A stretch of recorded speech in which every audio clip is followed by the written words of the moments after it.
Okay, so over here, I'm going to make my little crafting area. And what I will do is I will put my chem bench down.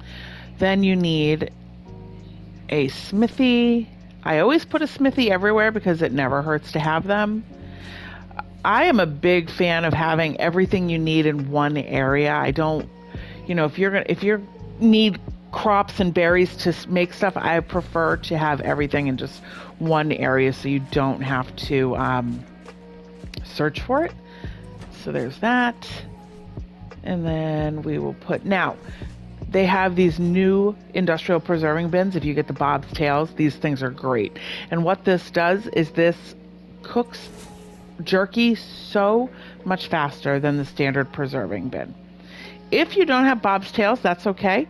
You can still just make regular preserving bins. It just takes a little while longer, right? So before Bob's Tails, we used to make a bunch of these, put them down, and you fill them with oil, spark powder, and then the meat you want to. It's cooked meat or cooked prime meat, and it makes cooked meat jerky or prime meat jerky.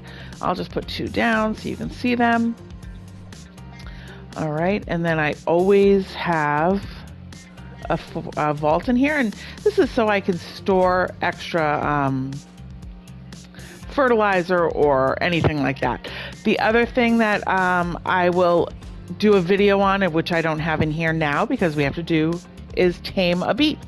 You need beef for a lot of the recipes, so there we go. All right, so you've got this area, and this is our crafting area in the greenhouse. I'm going to put some refrigerators down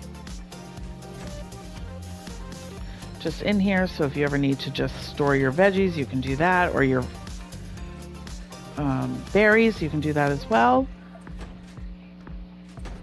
And then in another video, what I'll do too is I'll make a kibble room with the tame. So I'll put that real close to the greenhouse so that way you can gather the eggs, come in here, grab the crops that you need, and then the kibble is created from eggs and crops and honey or sap or fiber, whatever you need.